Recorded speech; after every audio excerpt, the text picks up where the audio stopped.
Nous avons de nouvelles informations choquantes dans l'affaire d'un homme qui aurait demandé l'aide de ChatGPT pour planifier les meurtres de deux étudiants universitaires. L'affaire de Hicham Abu Garbi a connu une avancée majeure aujourd'hui. Il est en détention depuis qu'une équipe du SWAT l'a sorti d'une maison vêtue seulement d'une serviette, après qu'ils ont déclaré qu'il aurait tué un jeune couple et abandonné leur corps. Ici, je vais partager des informations qui nécessitent une mise en garde sérieuse. Les détails de cette enquête sont atroces et les actes du suspect relèvent du mal absolu. Nous entendons maintenant la famille du présumé meurtrier. L'acte ignoble qu'il aurait commis sur sa propre sœur quelques instants avant d'être sorti de cette maison, ainsi que les signaux d'alerte qu'ils disent avoir essayé de signaler à la police avant les meurtres. Alors que les procureurs annoncent qu'ils vont désormais demander la peine de mort. On the Case, présenté par Law and Crime, je suis Chris Stewart.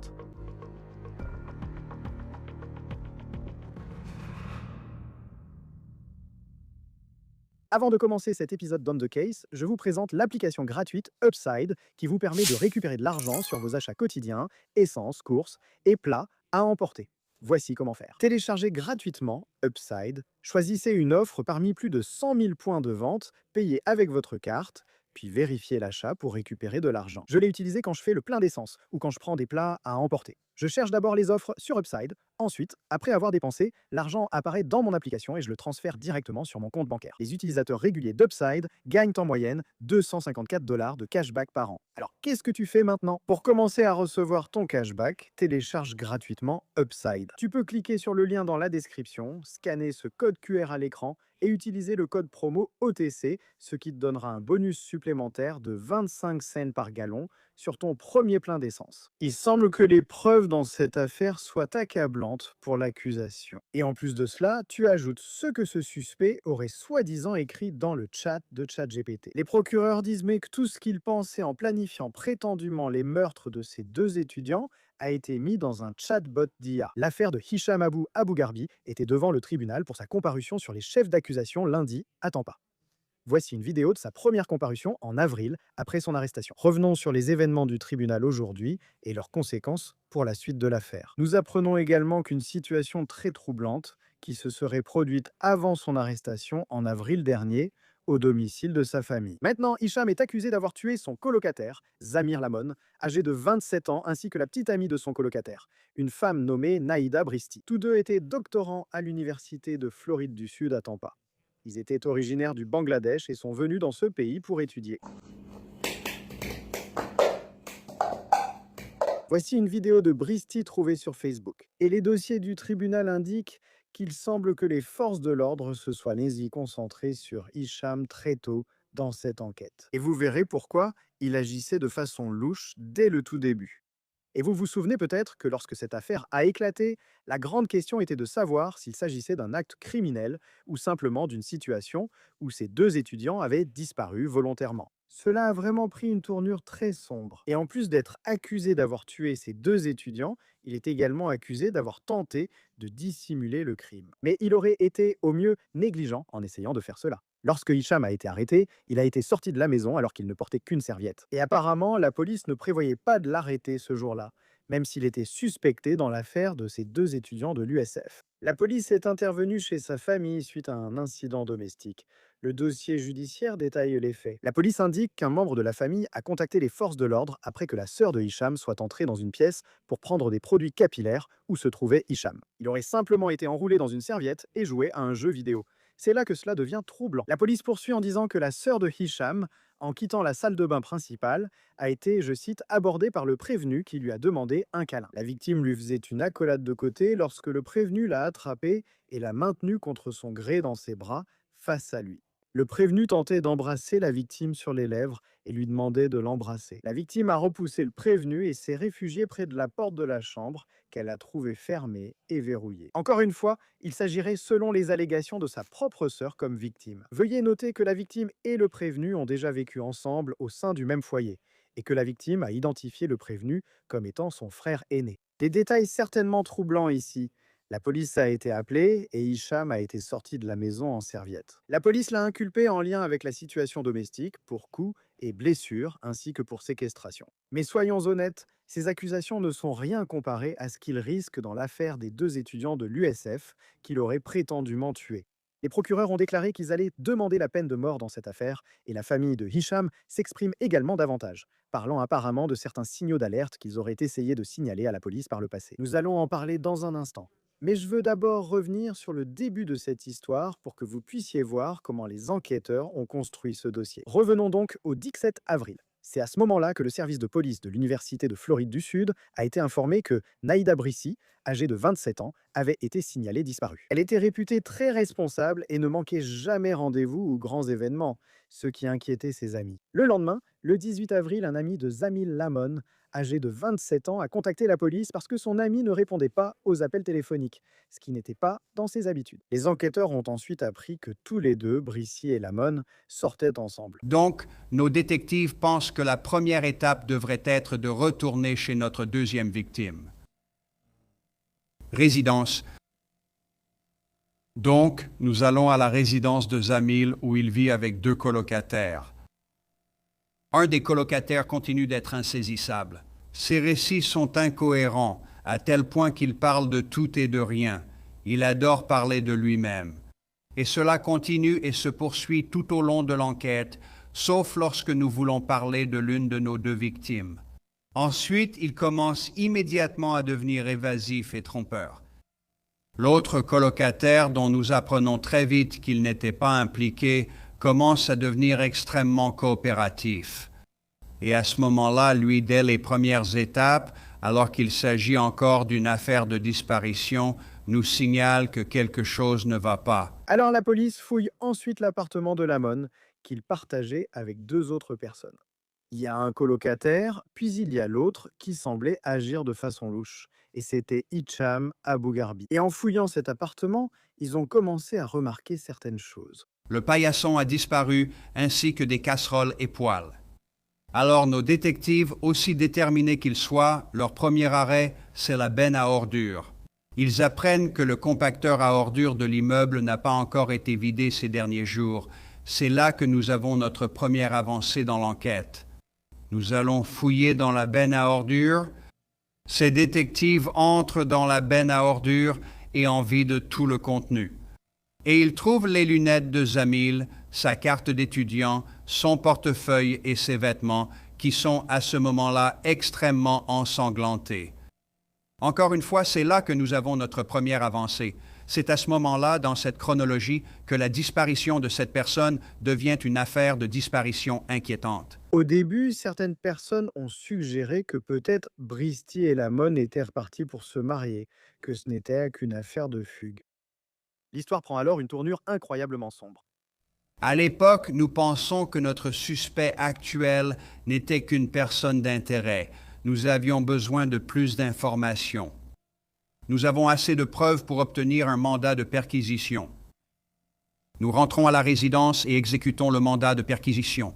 Et les mandats de perquisition concernent la résidence, les colocataires, les téléphones des 2 colocataires, leurs personnes et leurs voitures. Ils entrent dans la résidence et nous disposons d'une technologie incroyable dont l'une s'appelle Blue Star qui permet d'identifier la présence de sang. Et lorsqu'ils utilisent Blue Star, ils peuvent voir qu'il y a une grande flaque de sang dans la cuisine. Ils voient que le sang continue dans le couloir et mène jusqu'à la chambre de notre suspect.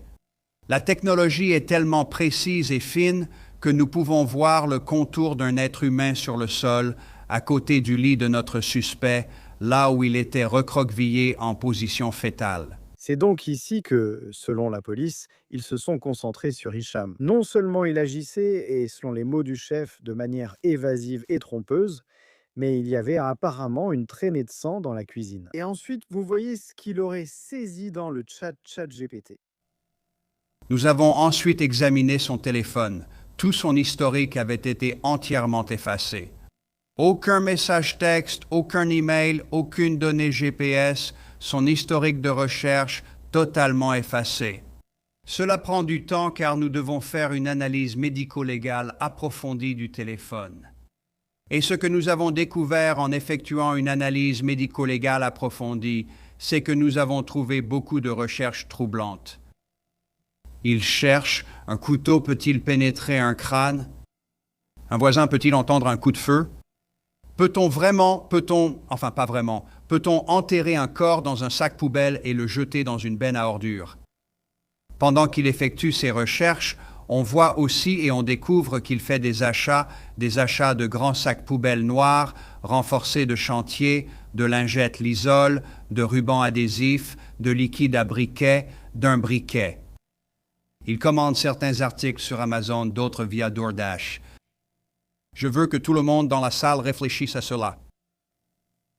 Ces recherches ont été effectuées quelques jours avant la disparition de nos deux victimes. C'était calculé. C'est ce qui rend cela si prémédité. Mais les preuves, selon la police, ne s'arrêtent pas à cette activité en ligne. Nous nous tournons ensuite vers lui. Il a une lacération à l'auriculaire gauche et à l'arrière de son triceps gauche, il a une profonde lacération qui aurait dû être correctement suturée. Il aurait dû aller se faire poser des points de suture. Il n'a pas pu expliquer d'où venaient ces blessures, ce que nous pensons être des blessures de défense. À ce moment, nous avons regardé la voiture. Il y avait très peu de sang dans le coffre. Sur le plancher du côté passager de son véhicule, encore une fois, en utilisant la technologie Blue Star, nous voyons une grande quantité de sang à cet endroit. Nous découvrons plus tard que c'est le sang de Nashida. Les analyses montrent que c'est bien son sang. Le GPS dans la voiture, encore une fois, a été complètement effacé. La police affirme qu'ils ont des traces de sang appartenant à la fois à Lamon et à Brisky. Pendant que nous menons cette analyse médico-légale approfondie sur son téléphone pour voir où il s'était rendu les jours précédents, nous avons pu déterminer qu'il s'était rendu à Clearwater, dans la région de Sand Key. Nous avons confirmé cela en regardant une vidéo de surveillance d'une caserne de pompiers à proximité qui le montre sortir de la voiture et il se trouve dans la région de Sand Key à Clearwater. Il y passe un court moment. Ensuite, en examinant les coordonnées de longitude et de latitude, nous voyons qu'il se rend sur le pont Howard Franklin et qu'il s'y arrête pendant un court moment. Donc à ce moment-là, nous prenons la décision de lancer une opération avec un maximum de personnel pour commencer une recherche approfondie. Bien que la police ait affirmé que le GPS de la voiture du suspect avait été effacé, les données de localisation de son téléphone ont orienté les enquêteurs vers le pont Howard Franklin à Tampa. C'est à environ 27 km de l'USF et c'est là que les forces de l'ordre font leur première découverte terrifiante.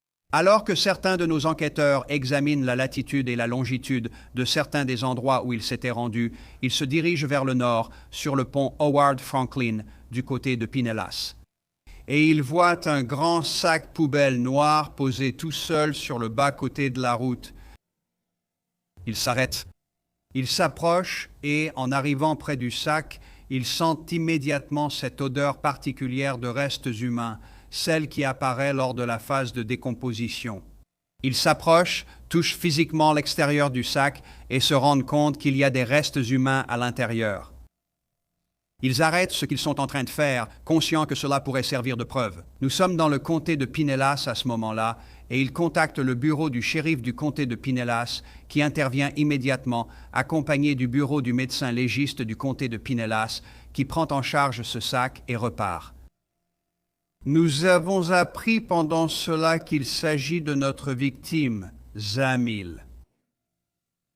Nous avons pu le déterminer parce qu'il est dans les premiers stades de décomposition. Donc, nous savions que c'était lui grâce aux empreintes digitales obtenues par le département de la Sécurité intérieure lorsqu'il était entré dans le pays.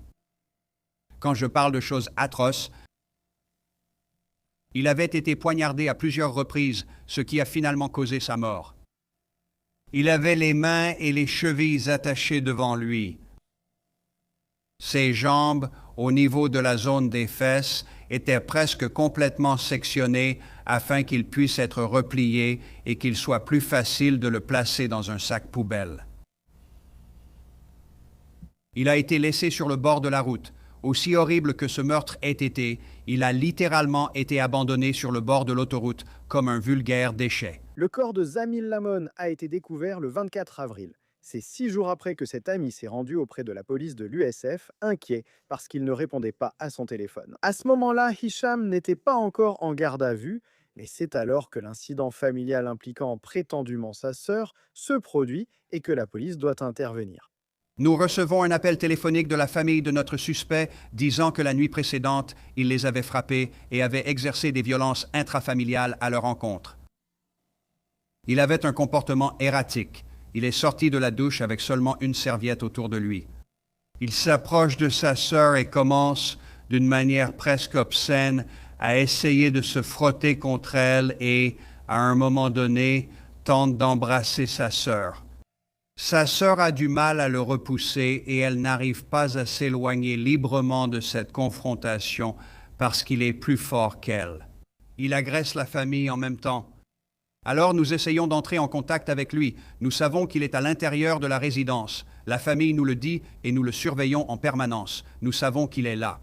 Il refuse de répondre au téléphone. Il refuse de sortir.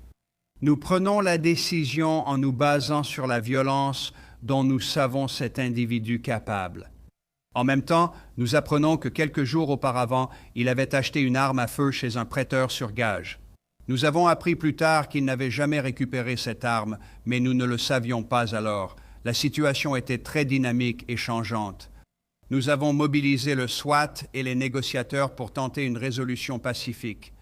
Après plusieurs heures à essayer d'établir le contact, nous en sommes arrivés au point où nous avons décidé d'entrer et de le sortir physiquement de la maison, de l'arrêter. À ce moment-là, comme vous l'avez vu sur la vidéo et que vous la regardez maintenant, il se rend pacifiquement et il est arrêté sans incident. À ce moment-là, nous commençons, nous différons, nous confirmons avec le procureur qui est là depuis le début. Nous parcourons tout cela ensemble. Et nous sommes en mesure de le poursuivre avec un tas d'accusations et à ce moment-là plus tard de l'inculper. Finalement, avec les 2 meurtres prémédités de nos 2 victimes. À ce moment, la police avait Hicham en garde à vue. Le corps de Lamont était retrouvé, mais Brisky restait introuvable. Et même s'il y avait beaucoup de preuves que Hicham l'aurait aussi tué, nous ne savions toujours pas où se trouvait son corps. 2 kayakistes amateurs sont de nouveau dehors du côté du comté de Pinellas. Et pendant que cela se passe, les policiers et l'unité maritime font un excellent travail pour essayer de déterminer la marée, à quel moment elle se produit et quels sont les schémas de marée afin de voir, quelle distance de zone de recherche devons-nous couvrir. Les plongeurs sont toujours dans l'eau. Étant sur place pour couvrir l'événement, nous avons passé de longues journées à chercher nos 2 victimes, surtout maintenant que nous savons que nous avons retrouvé l'une des victimes. L'autre devrait encore se trouver dans les environs. Alors qu'un de nos kayakistes est en train de pêcher, sa ligne de pêche s'accroche à un sac. Il doit aller plus loin dans les mangroves. Il sent quelque chose qu'il décrit comme indescriptible. Et quand il s'est approché pour retirer sa ligne de pêche, il voit qu'un sac en plastique a été ouvert. Il y avait de l'eau salée à l'intérieur. Il ne peut pas dire ce que c'est, mais cela ressemble à un corps humain. Alors il fait ce qu'il faut et contacte les forces de l'ordre. Nous nous rendons immédiatement sur place, contactons l'unité maritime du bureau du shérif du comté de Pinellas, qui est déjà sur les lieux avec nous, le médecin légiste du comté de Pinellas, ainsi que le département des sciences médico-légales du comté de Pinellas, qui sont venus et ont pris en charge le corps. Pendant près de 5 jours, la police ne savait pas si ces restes appartenaient à cette jeune fille disparue. Malheureusement, en raison de l'état dans lequel son corps a été retrouvé, il était déjà dans un stade avancé de décomposition et nous n'avons pas pu simplement faire une identification par empreinte digitale. C'est ce qui a pris plus de temps. Aujourd'hui, je peux me tenir devant vous avec confiance et vous dire à tous que nous avons retrouvé Nashida Bristy. Nous avons contacté sa famille. Nous travaillons maintenant activement à remettre les 2 corps, pour des raisons religieuses, aux familles qui vivent au Bangladesh. Nous avons pu déterminer qu'il s'agissait de Nashida. Nous n'avons pas réussi avec les empreintes digitales, mais nous l'avons fait grâce à l'ADN. Nous avons pu confirmer son identité grâce à l'ADN, à certains soins dentaires qu'elle avait reçus, ainsi qu'aux vêtements qu'elle portait encore dans la vidéo que nous avions vue. Le 16 avril, lorsque le service de police de l'Université de Floride du Sud a affiné ses recherches, c'était la dernière fois qu'elle avait été vue sur le campus. Les restes de Zemil Lamon et Etta Bristy ont été retrouvés. Mais selon le shérif, l'enquête est loin d'être terminée. À ce stade, nous ne savons toujours pas quel pourrait être le mobile éventuel. CBS a également cité une ordonnance de protection de 2023 déposée par le frère de Hicham, alléguant un comportement erratique dans la maison, y compris des moments où Hicham criait apparemment qu'il était Dieu et que tout le monde devait se prosterner devant lui. Il a effectivement des antécédents judiciaires que nous vous avons communiqués, notamment une affaire de violence domestique contre son frère. Et à un moment donné, dans un autre immeuble, il était entré dans un appartement qui n'était pas le sien. Et quand ils l'ont surpris à l'intérieur de l'appartement, il a poussé l'un des agents d'entretien au sol. Et cela a donné lieu à une accusation. Hicham fait face à plusieurs chefs d'accusation, dont 2 chefs de meurtre avec préméditation au premier degré, avec une arme, détention ou déplacement illégal d'un corps humain dans des conditions non approuvées, intention de dissimuler, altération de preuves, séquestration et coups et blessures. Et les procureurs ont déclaré qu'ils allaient demander la peine de mort dans cette affaire. Aujourd'hui, l'affaire de Hicham était de retour au tribunal pour sa mise en accusation, mais il n'était pas présent. Il ne s'est pas présenté. Ses avocats ont plaidé non coupable en son nom.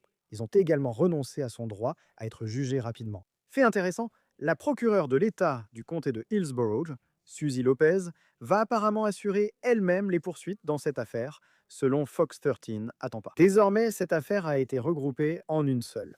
Ainsi, Hicham sera jugé une seule fois pour les 2 meurtres. Les registres du tribunal précisent qu'un procès est provisoirement prévu en novembre de l'année prochaine. Nous recevons maintenant, pour parler davantage de cette affaire, l'ancien procureur de l'État du comté de Palm Beach, en Floride, Dave Ehrenberg. Ravi de vous voir comme toujours. Il demande la peine de mort dans cette affaire. Que pensez-vous de cette décision? Je l'avais totalement prédit, parce que si vous n'allez pas demander la peine de mort pour ce meurtre brutal de 2 jeunes innocents, alors quand allez-vous la demander? Je veux dire, c'est le genre d'affaire qui, selon moi, mérite la peine de mort. Et il y a au moins 3 circonstances aggravantes que l'État met en avant parce que, selon la loi de Floride, il faut avoir au moins une circonstance aggravante prévue par la loi que vous pouvez prouver au-delà de tout doute raisonnable, ce qui vous donne la possibilité de demander la peine capitale. Il faut en avoir au moins une. Ils en mentionnent 3. La défense, en revanche, peut mentionner n'importe quoi comme circonstance atténuante. Cela n'a pas besoin d'être dans la loi. Il n'existe pas de loi pour les circonstances atténuantes. Cela peut être n'importe quoi. Et donc, ils vont inventer n'importe quoi comme, vous savez, sa mère ne l'aimait pas assez ou sa mère a fumé pendant la grossesse alors qu'il était dans le ventre. C'était en fait une défense dans l'affaire du massacre de Marjorie Stoneman Douglas et cela a aidé le tueur à éviter la peine de mort. Oui, et expliquez-nous parce que c'est un peu différent. Dans certains États, en ce qui concerne la peine de mort, il y a encore beaucoup d'étapes avant d'arriver au point où, vous savez, il est reconnu coupable et ensuite on passe à la phase de détermination de la peine. Comment fonctionne cette phase? S'il est coupable de ce dont on l'accuse, reconnu coupable de ces meurtres, qu'est-ce qui entre en jeu pour déterminer s'il reçoit ou non la peine de mort? Eh bien, d'abord, c'est au procureur de l'État de demander la peine de mort, de la requérir. Il faut préciser les circonstances aggravantes. Ici, 3 ont été citées, dont le meurtre qualifié d'odieux, atroce et cruel. Une autre était qu'il s'agissait d'un acte commis de sang-froid, de manière calculée et avec préméditation, soit 2 circonstances aggravantes distinctes. Enfin, plusieurs personnes ont été assassinées. Donc, vous avez 3 circonstances aggravantes, puis cela passe par un long processus. Il y aura des examens de santé mentale et la défense dira sûrement que l'accusé n'est pas mentalement apte à être condamné à la peine de mort, car la Cour suprême des États-Unis a déclaré que ceux qui ont un faible QI, qui sont mentalement déficients, ne peuvent pas recevoir la peine de mort. Et donc, vous pouvez vous attendre à ce que la défense essaie de l'arrêter dès le début en disant que ce type est fou. Vous ne pouvez pas le condamner à la peine de mort.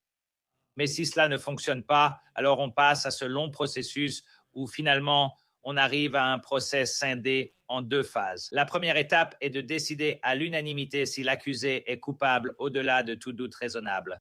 Ensuite, s'il est reconnu coupable au-delà de tout doute raisonnable, on passe à la peine. Le même jury décide s'il reçoit la peine de mort sans besoin d'unanimité. 8 voix contre 4 suffisent en Floride, seuil le plus bas des États-Unis.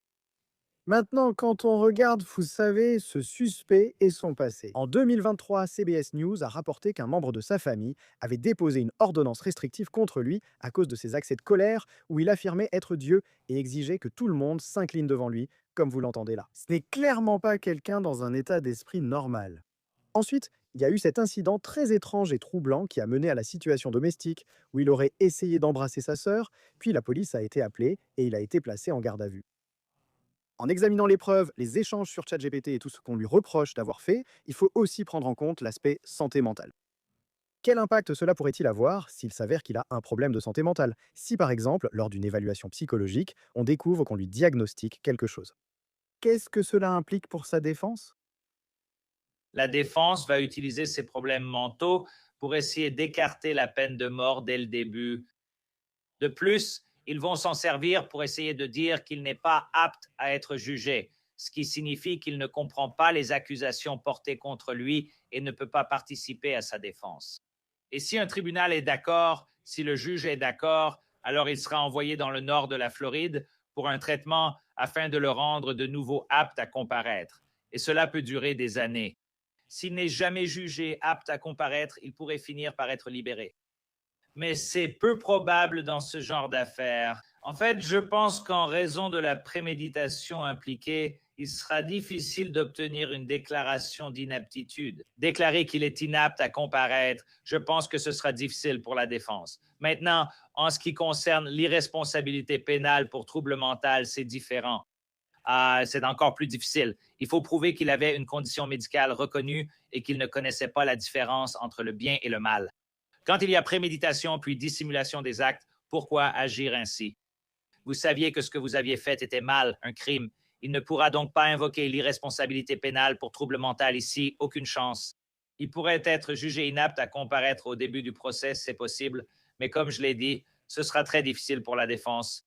Ça semble vraiment très difficile, et on pense à toutes les traces numériques qu'il a laissées derrière lui. Au départ, il y a ChatGPT et certaines des questions qu'il aurait posées à un chatbot, comme s'il s'adressait à quelqu'un, presque comme si c'était un complice. Et ensuite, il a aussi commandé des produits de nettoyage sur DoorDash. Donc c'est ce que l'on prétend. Donc des deux côtés, vous avez en quelque sorte, vous savez, les reçus au sens propre comme au figuré, que les procureurs pourraient les potentiellement présenter au tribunal. Quel impact cela a-t-il sur le récit que vous présentez comme procureur, le fait de pouvoir l'afficher à l'écran? Eh bien, c'est crucial parce que lorsqu'ils soutiennent qu'ils ne savaient pas ce qu'ils faisaient, qu'ils ne connaissaient pas la différence entre le bien et le mal. Parce que rappelez-vous, vous plaidez l'irresponsabilité pour cause de trouble mental lors du procès. Vous plaidez la capacité de l'accusé à être jugé devant le juge au préalable. Donc, les jurés ne vont pas traiter de la question de son aptitude à être jugé, même s'il pourrait essayer d'utiliser son état mental pour montrer qu'il n'avait pas la préméditation requise. Il pourrait simplement dire que c'est un fou, il n'avait pas l'intention criminelle requise. Donc, il y a plusieurs façons pour le jury d'entendre parler de son état mental. Et au final, les éléments qui montrent qu'il était froid, calculateur et qu'il avait prémédité vont être présentés pour contredire cela. Une personne folle ne ferait pas cela sans en être consciente. Demandez conseil à ChatGPT pour savoir s'il devait jeter des choses à la benne afin de dissimuler ses crimes. Ou achète-t-il tous ses produits sur DoorDash pour essayer de nettoyer le désordre qu'il a causé? Aussi, pourquoi était-il si évasif avec la police? Rappelez-vous, lorsque la police l'a arrêté, il avait un pansement sur son auriculaire. C'est ça.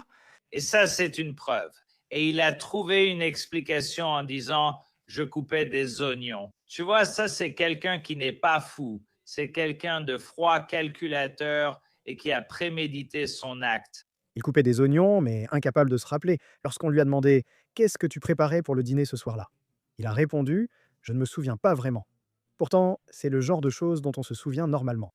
D'accord. Eh bien, ça ne veut pas dire qu'il est fou. Ça veut dire qu'il est idiot, non? Il trouve une excuse. J'étais en train de couper des oignons, mais je ne me souviens plus de ce que je préparais. Donc, ouais. Je veux dire, dans combien de cas, par exemple, as-tu traité des affaires de meurtre où la santé mentale est toujours évoquée? Parce que personne de sain d'esprit ne tuerait quelqu'un d'autre, non. Mais ensuite, c'est comme si, j'ai l'impression que la défense, dans beaucoup de ces affaires, essaie toujours de faire intervenir la santé mentale. Mais ça n'a pas l'air de marcher si souvent. C'est juste une impression générale basée sur ce que j'ai vu. Tu sais, c'est un très bon point que tu soulèves parce que les gens normaux ne commettent pas ce genre de crimes. Donc, tous ceux qui commettent ces crimes sont un peu cinglés, mais ça ne veut pas dire qu'ils s'en sortent pour autant. C'est pour ça qu'on a une exigence élevée. Il faut avoir une condition médicale reconnue, pas juste être un salaud sociopathe, et il faut être incapable de distinguer le bien du mal. Donc, il est concevable que s'il avait commis ce crime et que la police était arrivée et qu'il les avait serrés dans ses bras en disant «Maman», tu vois, ça serait une preuve qu'il est pénalement irresponsable. Mais ce n'est pas parce qu'il a de graves problèmes, ce qui est évident, qu'il va s'en sortir comme ça. Et je pense qu'il sera jugé apte à comparaître, même si, comme je l'ai dit, il y a beaucoup plus de chances que cela arrive que d'être acquitté au titre de l'irresponsabilité pénale pour cause de trouble mental. Il sera reconnu coupable car les preuves sont accablantes. En tant que procureur, et je suis sûr que les forces de l'ordre en ce moment, je veux dire, nous ne connaissons pas encore le mobile, mais il semble qu'ils aient beaucoup de preuves qu'il aurait fait cela. À quel moment, en tant que procureur, quand on approche du procès, et là on parle de quelque chose qui pourrait avoir lieu dans plusieurs mois, voire des années, est-ce qu'on se dit simplement, bon, on n'aura tout simplement pas le mobile? Je réfléchis à l'affaire Brian Koberger. On ignore la raison, mais les preuves contre lui étaient manifestes. En tant que procureur, à quel moment décide-t-on simplement d'y aller sans avoir besoin de cela pour obtenir un verdict de culpabilité? On n'a jamais besoin du mobile parce que le mobile n'est pas un élément dans une accusation de meurtre au premier degré, mais les jurés veulent toujours savoir pourquoi. Et c'est plus difficile d'obtenir une condamnation si les jurés restent sur leur faim en se demandant « mais pourquoi? Je ne comprends pas ». Donc, vous voulez l'expliquer. Dans le cas de Brian Koberger, on n'a jamais su pourquoi. J'aurais voulu qu'il l'oblige à s'expliquer après son plaidoyer de culpabilité. Mais ici, on ne connaît pas encore le mobile, mais on commence à en voir quelques signes. Je veux dire, sa propre famille a dit qu'il avait un sacré tempérament. Donc, tout ce qu'on doit trouver ici, c'est qu'il y a eu quelque chose qui l'a fait exploser. Peu importe, même un détail peut faire dire au juré, voilà ce qui l'a fait exploser. Mais on a un gars qui a la mèche courte, qui a des antécédents de comportement erratique et qui finit par aller trop loin. Donc oui, je pense que le mobile est important parce que les jurés veulent le connaître, mais l'accusation n'en a pas besoin pour faire avancer cette affaire et obtenir une condamnation. Il a renoncé à son droit, enfin, par l'intermédiaire de ses avocats. Il n'est pas venu au tribunal aujourd'hui, mais ses avocats ont plaidé non coupable, et ensuite il a renoncé à son droit à être jugé rapidement. Date provisoire, novembre de l'année prochaine pour la sélection du jury. Quelle est la probabilité que cela se produise? Quand on pense à une affaire de double meurtre, ils les ont regroupés, donc il sera jugé une seule fois pour les deux décès. À quel point cela pourrait-il être repoussé? Je veux dire, quelle est la probabilité qu'en novembre 2027, on parle d'un procès, si jamais on en arrive là? Oui, je pense que ça sera probablement encore repoussé si ça va jusqu'au procès, parce que la défense va essayer de montrer qu'il est mentalement inapte, qu'il n'est pas apte à être jugé. De nombreuses manœuvres juridiques sont nécessaires et la défense tentera de repousser l'échéance car elle n'a pas de bons arguments. Donc, ça retarde les choses et à leur avantage, parce que qu'est-ce qui se passe quand on retarde une affaire? Eh bien, les souvenirs s'estompent, les témoins meurent ou deviennent inaptes, les preuves se détériorent et les passions d'une communauté commencent à s'apaiser. Donc, la meilleure chose pour les procureurs, je pense, serait de juger cela dès que possible, mais la défense ne va pas laisser faire, surtout lorsqu'il y a la peine de mort. Le juge va accorder à la défense le bénéfice du doute, toutes les possibilités de retarder l'affaire, au moins jusqu'à ce qu'il ne puisse plus la retarder davantage. Et nous verrons ce qui se passera ensuite. Dave Ehrenberg, ancien procureur de l'État, pour le comté de Palm Beach, en Floride. Merci comme toujours pour votre temps ici sur Law and Crime. Nous vous en sommes reconnaissants. Merci, Chris. C'est tout pour On the Case, présenté par Law and Crime. Abonnez-vous sur YouTube et Spotify. Nous sommes désormais aussi en streaming sur Peacock. Je suis Chris Stewart, à la prochaine.